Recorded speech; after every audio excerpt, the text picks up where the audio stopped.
If you suffer from time excusitis, the cure is simple. Mind you, it's not necessarily easy, but it is simple. Here it is.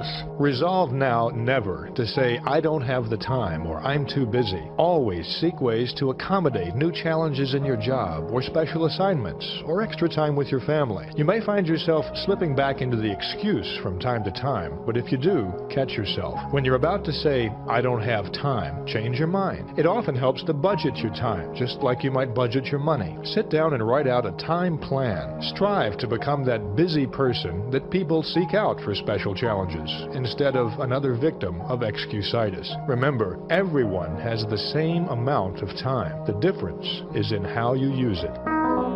Look, with my health the way it is, I just do what I can to get by. I'm not about to press my luck and give myself a heart attack. Another prominent form of excusitis is health. This ranges all the way from the chronic, I don't feel good, to the more specific, I've got such and such wrong with me. So-called bad health in 1,000 different forms is used as an excuse for failing to do what a person wants to do, failing to accept greater responsibilities, failing to make more money, failing to achieve success.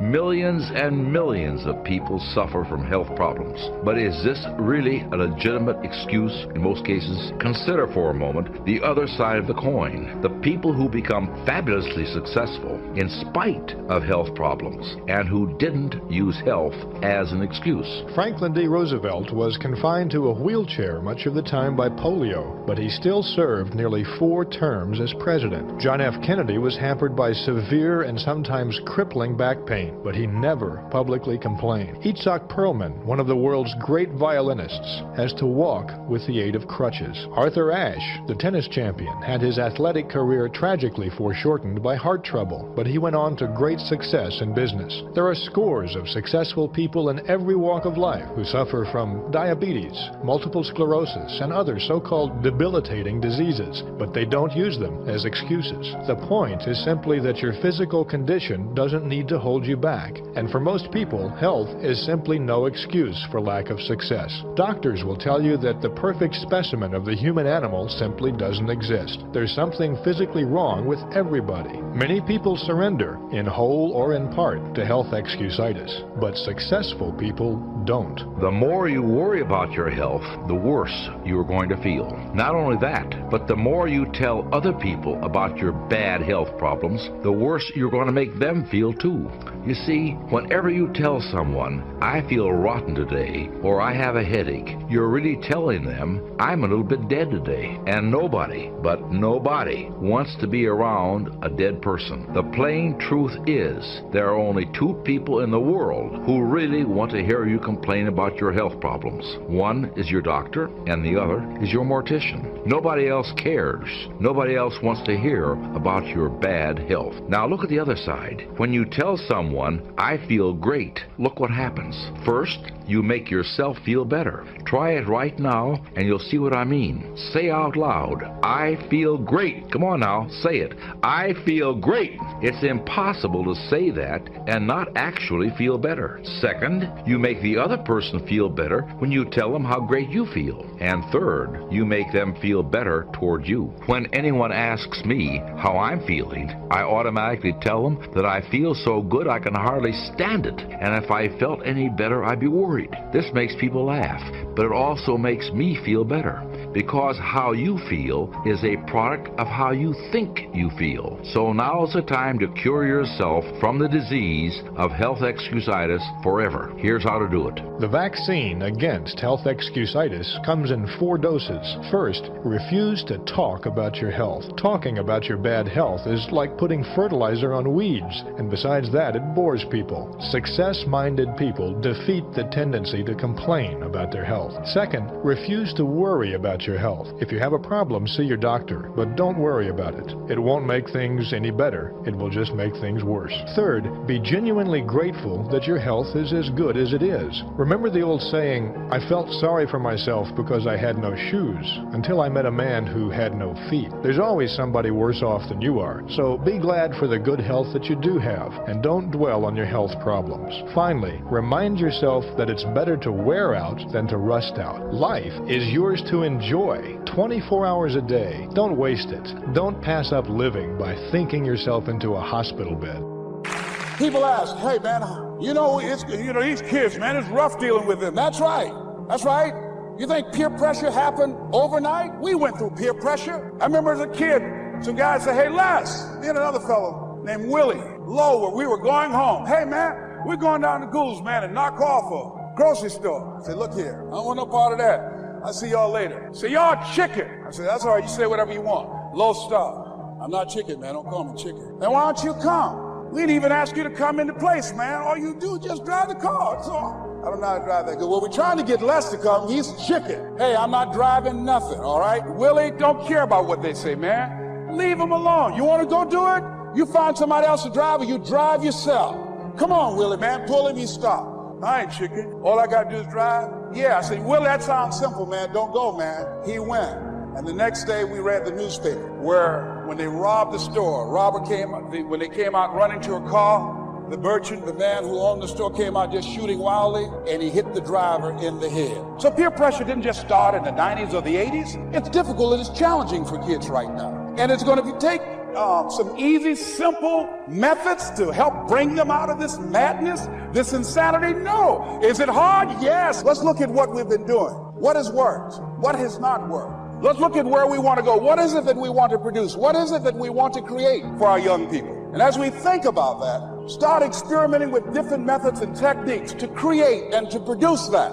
And begin to believe that it's possible through our commitment, through our vision, through our determination, our relentlessness. Because of our belief, it's possible that we can reduce the teenage homicide rate, the teenage pregnancy rate, the dropout rate. That it's possible, looking at what kind of world are they going to be in? As we look at the global economy, that as we begin to use our collective will and genius and resources, it's possible that we can create an educational system that not only will test their minds with information and facts and figures, but will teach them how to think and be creative. And what does it mean to be a human being and to value human life? And how do you make relationships work? How do you bounce back from adversity? It's possible that we can give them a curriculum that will give their lives a sense of purpose and direction and meaning, and teach them how to begin to know and operate on a higher level of being, where they become assets to our society rather than liabilities. What if we leave here with that kind of consciousness that it's possible, as opposed to saying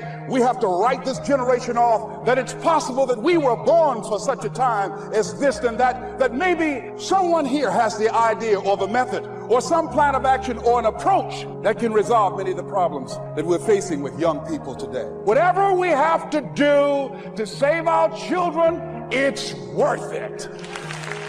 Now, we bring more to the next week. We bring more to the next month. We bring more to the next year. If you follow this absorb, respond, and reflect. I said to my father, when he was about to turn 76, his 76th birthday, I said, dear father of mine, can you imagine what it's going to be like to gather up the last 75 years of your life and invest them in your 76th year? What a difference of philosophy, rather than just hanging on one more year. Gather up 75 and invest them in the next one. Gather up the last 6 years and invest it in the next year. See, that's so powerful in communication, which we're going to study soon. So powerful. So consider this. 1, the ability to absorb. 2, the ability to respond. 3, the ability to reflect. Here's number 4, develop the ability to act. Take action. Not hasty if it isn't required, but don't lose much time. Here's the time to act. When the idea is hot and the emotion is strong. That's the time to act. You say, Mr. Rohn, I'd like to have a library like yours. See, if you feel strong about that, what you got to do is get the first book and then get the second book. Before the feeling passes and before the idea gets dim, action pronto. Action immediate. Action as soon as possible. Because if you don't, here's what happens. We call it the law of diminishing intent. We intend to when the idea strikes us. We intend to when the emotion is high. But now if you don't translate that into action fairly soon, now the intent starts to diminish. And a month from now it's cold. A year from now, it can't be found. So act. Set up a discipline when the emotions are high and the idea is strong and clear and powerful. That's the time to set up the discipline. Somebody talks about good health and you're stirred. Say, right. You need to get a book on nutrition. Get the book before the idea passes and before the emotion gets cold. Go for the book. Start the library. Start the process. Fall on the floor. Do some push-ups. Action. Got to take action. Otherwise, the wisdom is wasted. Otherwise, the emotion soon passes. Unless you put it into a disciplined activity. Capture it. Disciplines is called how to capture the emotion and how to capture the wisdom and translate it into equity. Discipline. Now here's what's important about disciplines. All disciplines affect each other. In fact, here's a good philosophical phrase. Everything affects everything else. Nothing stands alone. Don't be naive in saying, well, this doesn't matter. I'm telling you, everything matters. There are some things that matter more than others, but there isn't anything that doesn't matter. Okay. We all pity the man who says, well, this is the only place I let down. Not true. Key to take home. Every letdown affects the rest of your performance. Every letdown affects the rest. This is part of the educational process on personal development. If you don't take the walk around the block, you probably won't do the apple a day. If you don't do the apple a day, you probably won't start building your library. If you don't build your library, you probably won't keep a journal, and you won't take pictures, and then you won't do this, you won't do wise things with your money, won't do wise things with your time, won't do wise things with your possibilities and relationships, and the first thing you know, 6 years of that accumulated, and we say you have messed up. So the whole key to reversing that process now is to start picking up these disciplines. Now here's the positive side. Every new discipline affects the rest of your disciplines. Every new one affects the rest. That's why action is so important. The least action, the smallest action. Take it. Because when you start accomplishing and the value starts to return from that one action, it'll inspire you to do the next one and the next one and the next one. You start walking around the block, it'll inspire you to get an apple. Get an apple, it'll inspire you to get a book. Get a book, it'll inspire you to get a journal. Get a journal, it'll inspire you to grow, develop some skills. All disciplines affect each other. Every lack affects the rest. Every new affects the rest. The key is to diminish the lack and set up the new. And you've started a whole new life process. Key. Also, one more thought on discipline. Here's the greatest value of discipline: self-worth, self-esteem. People are teaching self-esteem these days, but they don't connect it to discipline. The least lack of discipline, and it starts to erode our psyche. One of the greatest temptations is to just ease up a little bit, right? The slightest lack of doing your best starts to erode the psyche. Instead of doing your best, doing just a little less than your best. Sure enough, you say, well, it's just going to affect my sales. No, it's going to affect your consciousness. It's going to affect your philosophy. Now you've begun in the slightest way to affect your own philosophy. Here's the problem with the least neglect. Neglect starts as an infection, and if you don't take care of it, it becomes a disease. And one neglect leads to another. And the worst of all, when neglect starts, it diminishes our self-worth, our self-confidence, our self-value. You say, well, how can I get back my self-respect? I'm telling you, you don't have to go to 29 classes. All you have to do is start the smallest discipline that now corresponds to your own philosophy. Like I should, and I could, and I will. No longer will I let neglect stack up on me so that I will have the sorry scenario 6 years from now, giving some excuse instead of celebrating my progress. That's the key to discipline, okay? Let's get kids involved in the least of discipline. One more, and then one more, and then another one, and then another one, and then some more. And the first thing you know, you're starting to weave the tapestry of a disciplined life into which you can pour more wisdom and more attitude and more strong feeling, more faith and more courage. Now you've got something, a vessel in which to put it. And now the equities start to flow. And the early return, I'm telling you, if you'll start this process, the early return will have you so excited. You'll commit yourself to this strategy for the rest of your life. You'll never go back to the old way. Join a new crowd. Join a new group. The disciplines to do. Take action. There are people in your life who are just hanging on to you, pulling you down, negative, don't believe. They just they like dead weight. You gotta let them people fall off, man. You gotta let these people go. Because when you get rid of them, then you can orbit to where God wants you to go. So that's what you have to remember about the journey. That you are going to lose people along the way. The whole time you're going to lose a lot of people. So I hope that makes sense to you, you know. When I speak, I don't use paper, you know, I don't write and then talk. I only come if people will allow me to say what's in my heart, you know. I don't like writing it down. I know my life. If you ask me about my life, I don't gotta write that down. I've been living this the whole time, so I speak. I don't want to offend anybody. I speak. I'm kind of loud, you know. See, like the baby, I'm kind of loud, you know. And so that's how I talk the way I talk, because I'm passionate. I want young people to get to where God has planned for you. I want, and that's why I'm so passionate, because you can be great, but you have to make the decision to be great. This is a decision. God gives us the power of choice. You get to decide if you want to work at the bank, if you want to ride a bus, if you want to sail the ocean. You get to make decisions. You've got to make smart decisions for your life, but you have the power. And when you include God, you have the power to be anything. You can be great or you can be nothing. You have to make the decision. If you like being nothing, it's okay. It's okay. I don't want to be with you, but you can make the decision. But what you cannot do is allow your friend next to you who has decided to be nothing to cause you not to be nothing. That's what you got to be careful of. If your friend don't want to do the things that's necessary, you should stop being his friend. I started out in door-to-door sales. By mistake, but I did, and it changed my life. I admire what you're doing.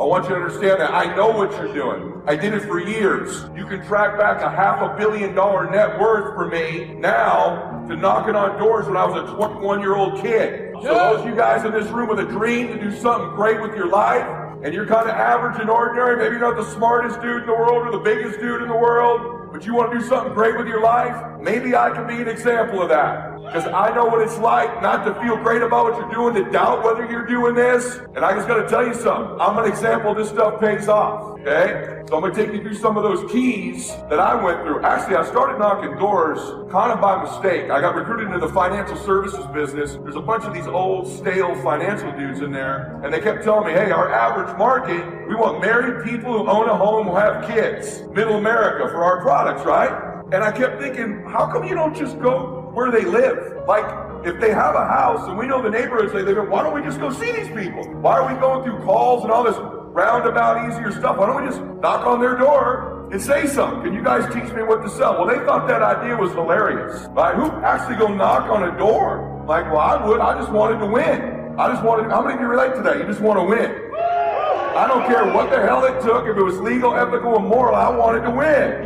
And so to dick around with me, like, so what's the script? Give me the script. This dude's name was Frank. I won't say his last name because they're all out of business now. But I remember Frank and him laughing. He's like, oh, because we were in the life insurance business. He goes, best thing to say, reverse psychology. Just when you knock on the door, when they open the door, go, you don't want to buy any life insurance, do you? I was stupid enough to think that was the real script. They were dicking around with me at the time. So I went out on that Saturday and knocked on about 200 doors. And everybody that opened the door, this dumbass little kid, me, I'd go, hi, I'm at Mylett. You don't want to buy any life insurance, do you? And the vast majority would go, no, bam, and shut the door in my face. But one of them that day, one of them said, matter of fact, I do. We just had some guy here that was trying to rip us off. We are trying to buy some life insurance, but I'm trying to find somebody ethical who can do it. I said, I'm your guy. I literally walked in their house and sold them the insurance that day.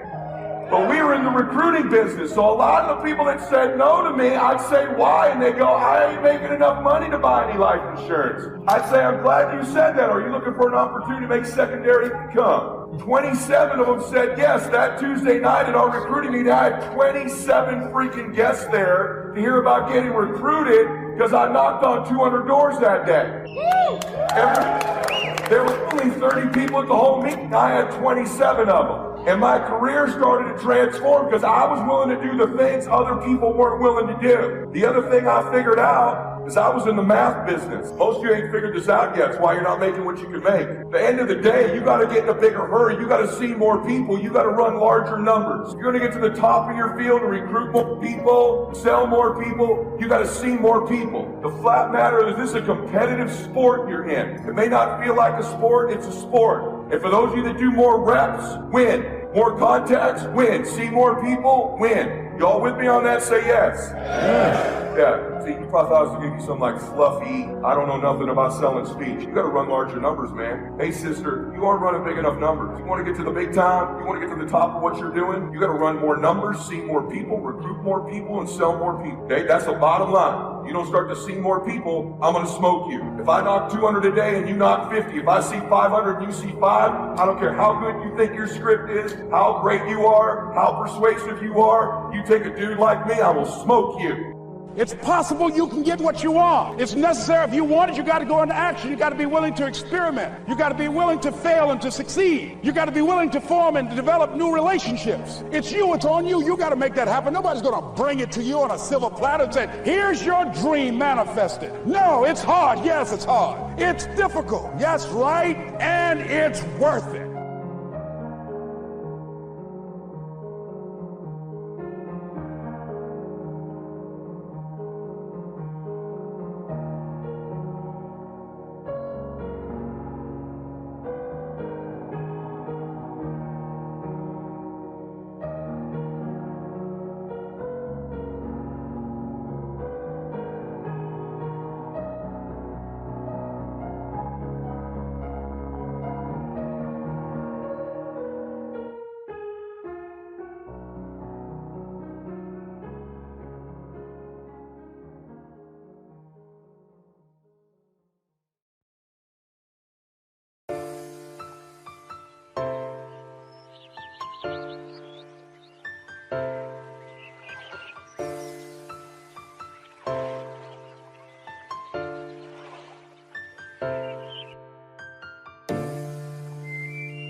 reason why I genuinely believe, as we all sit here today together, that because of this device that many of you are holding, we are living in the most opportunistic time ever to put yourself into a place of happiness. And happiness comes in all forms. And I think a lot of business and entrepreneurship, but I definitely want to articulate today a framework that speaks to how do you get happy because of how much opportunity there actually is. Let me take a step back. I was born in the Soviet Union in 1975, a little ways ago. I came to America when I was 3 years old. It was a very challenging upbringing in the first couple of years. 6 family members in a studio apartment.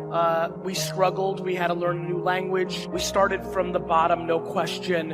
As you can imagine, my parents are very much my heroes. My mom stayed home and raised kids. My dad worked every day, many hours a day. First as a stock boy, putting bottles on the shelf in a liquor store in Jersey for only $2 an hour. So very humble beginnings where the Vaynerchuks come from.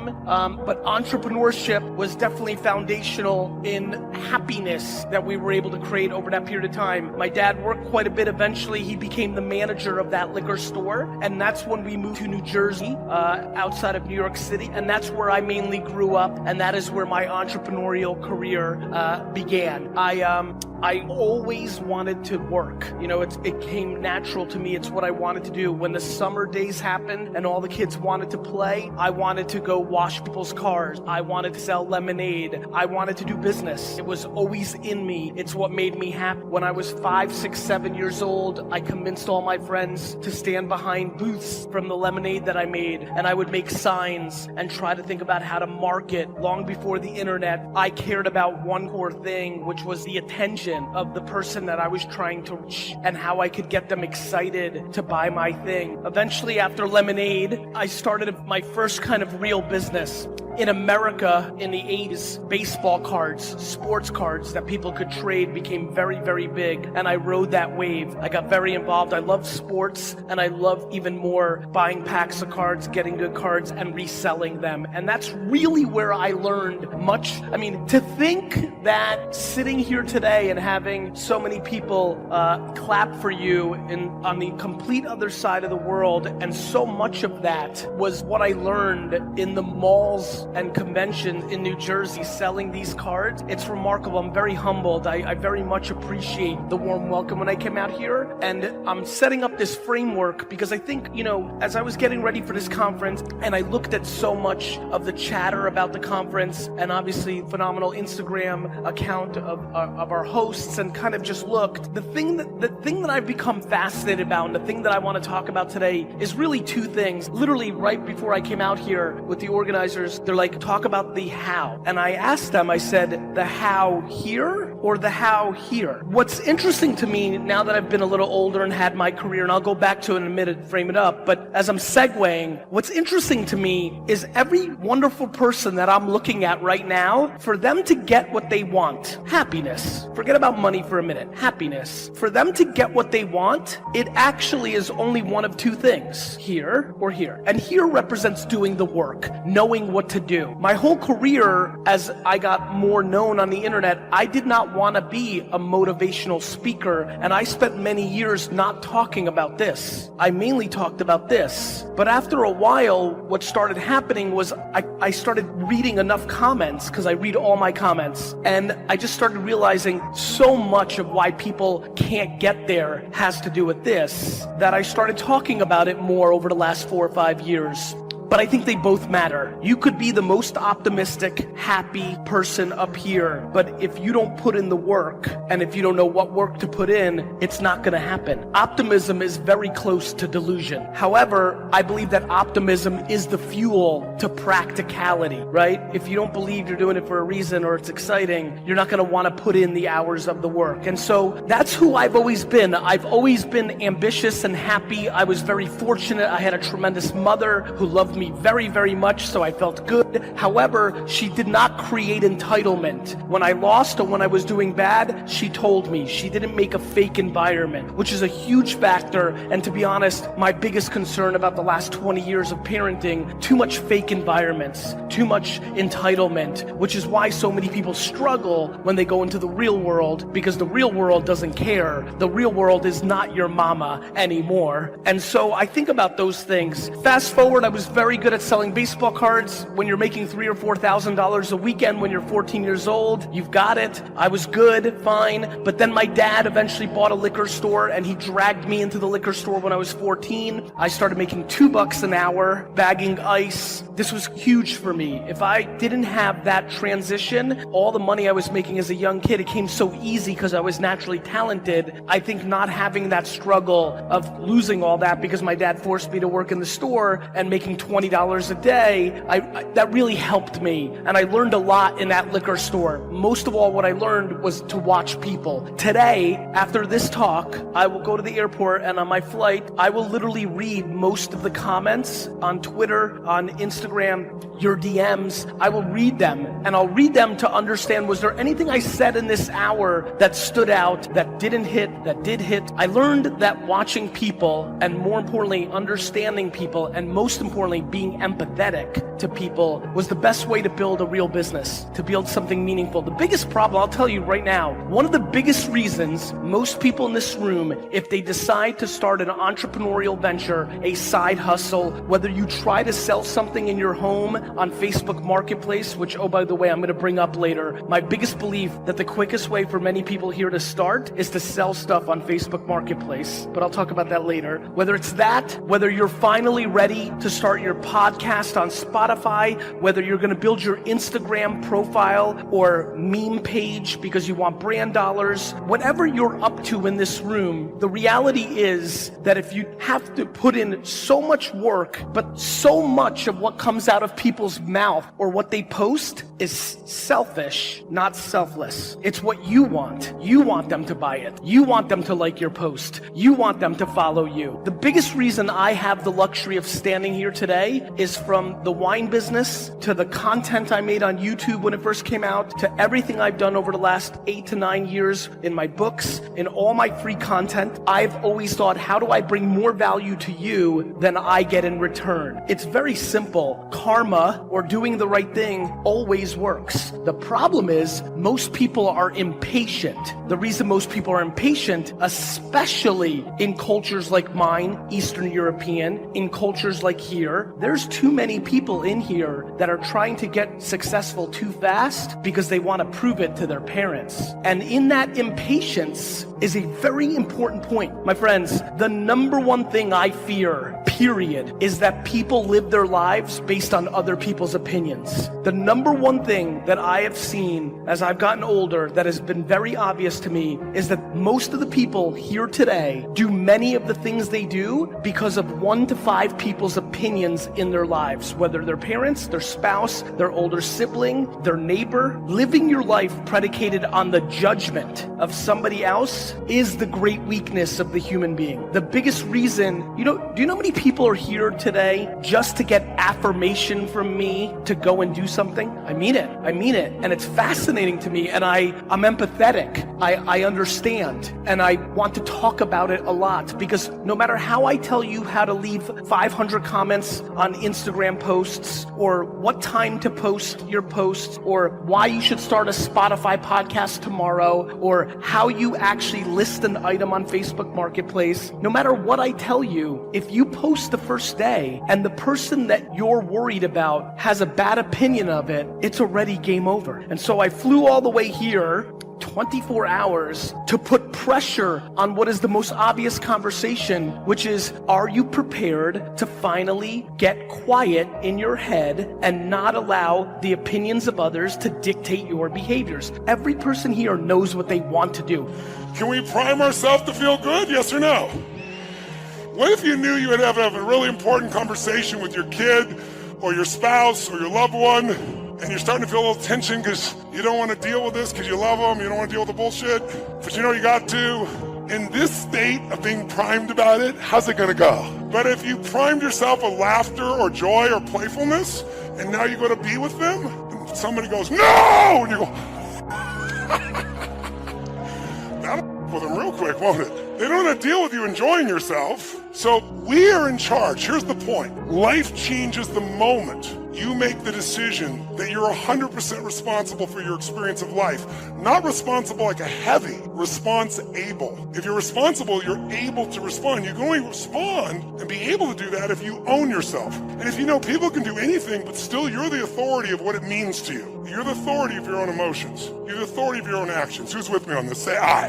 And blaming other people, which the human mind is always looking to do, will never make you happy, never make you fulfilled, never bring you closer to people, never make you grow. So when you're willing to take that level of responsibility where you're like making judgments and you go, oh, that person's such a bullshitter, such a liar. One of the things I always do is I do a reversal in my head and go, you're such a liar. No, I'm not. Where are you? Well, I did about that once. Who's ever said something and after you said it thought to yourself, what I just said was total. How many have ever thought this? How many have ever heard someone else say something and thought to yourself, what they just said is... See, if you can see it in someone else, they can see it in you. Better to just own it and let go. Because that's what the mind does. If we let the mind run us, we're going to have a tough time. This mind serves me. I don't negotiate with it. Remember I told you? I don't say, well, I'll do this. Well, maybe we could do it. Maybe we'll jump in the water now. It's like, it knows I'm not here to negotiate. When I say it, we do it. That's what we want to train ourselves to do today. Who's up for that? Say I.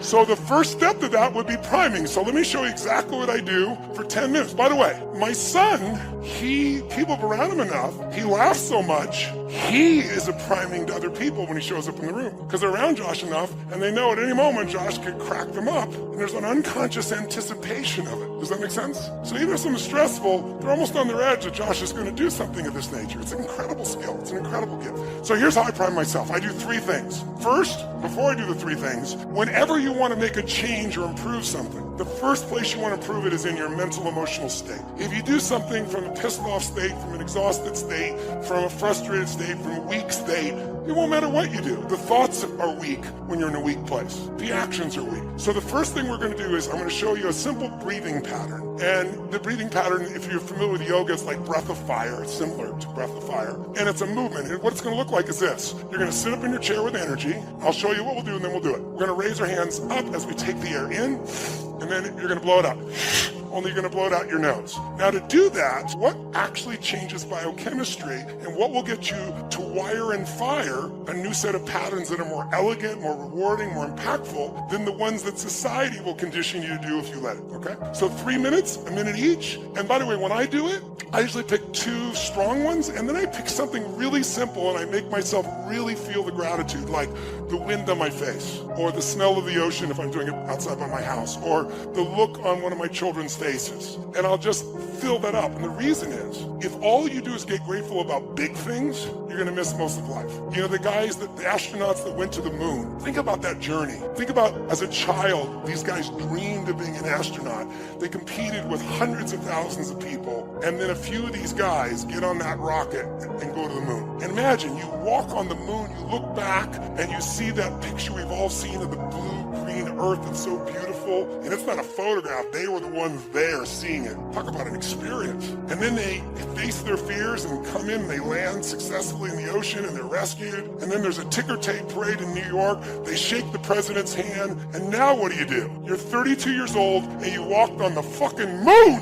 What do you do now for adventure? And if you study the astronauts, Buzz Aldrin, all these guys, I had a chance to interview most of them, not all, but 3 of them. Almost all of them wrote about, described what happened to them. They no longer had a compelling future. How do I have an adventure? I walked on the moon. Everything else is small by nature.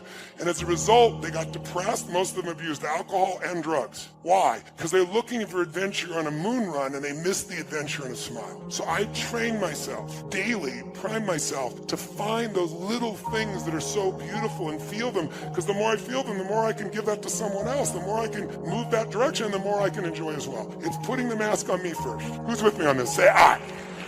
Okay? So that's, after we do our breathing, step 1 of the 3 steps. First the breathing, then the 3 steps. 1, gratitude. 3 minutes roughly, a minute each. 3 different moments you can feel grateful for. And feel it, enjoy it, savor it, live in it. Next 3 in the 3rd minutes. Second piece we're going to do is you're going to feel the energy in you and do a prayer or a blessing. Now, I know many of you are not religious. I'm not suggesting you need to be. But almost all of us know there's a power in love. You know, if God was love and we didn't come up with all the other names for God, you wouldn't have much argument between people. So imagine that what you're going to do is imagine energy of God, the universe, whatever you want to imagine, coming down into you like a white light and breathing it down in through your body, down your legs, into the earth, and then coming back up and out again. So it's, and then comes back up. And you don't have to do this with your hands, but I'm trying to show you what the feeling is.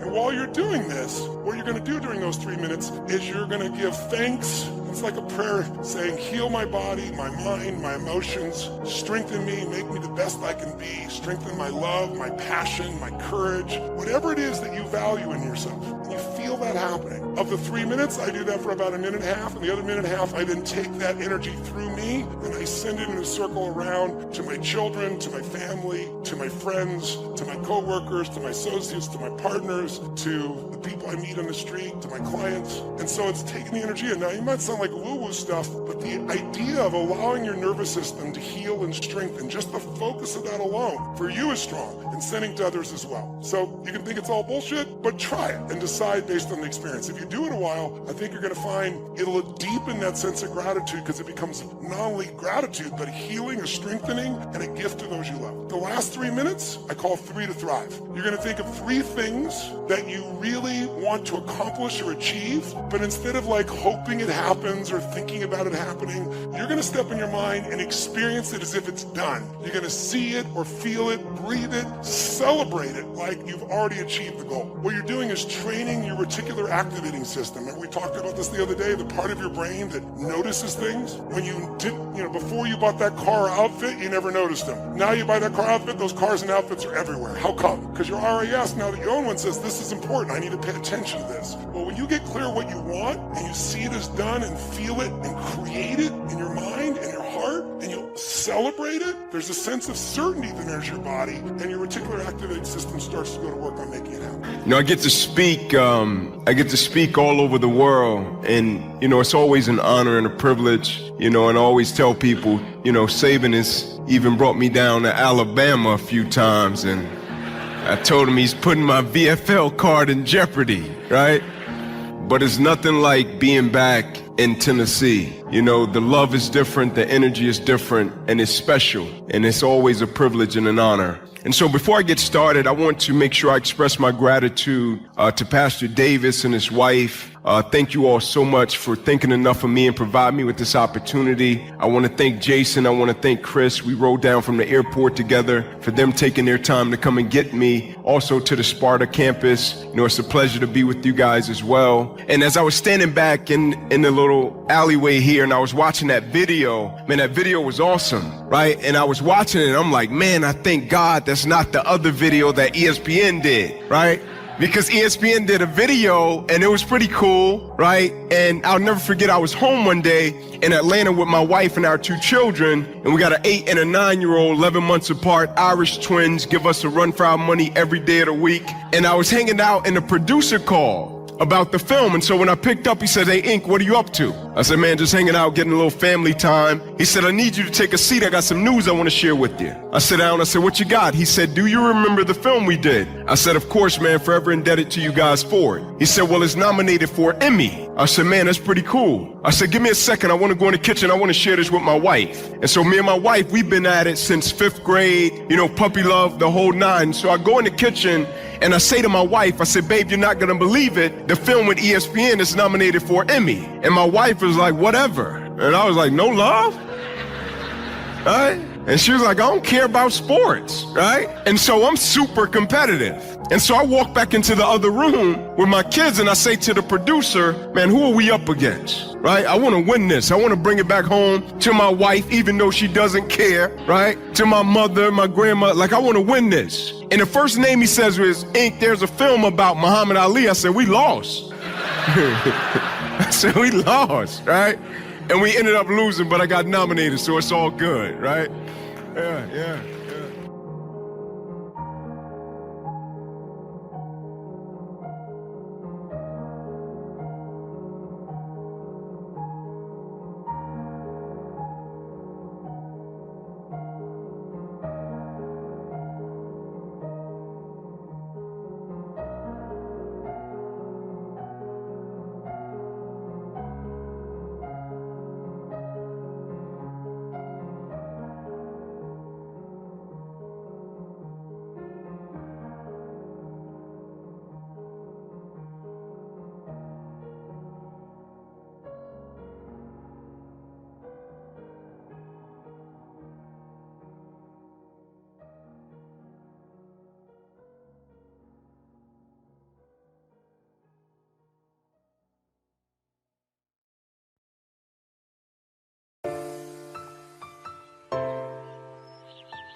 you.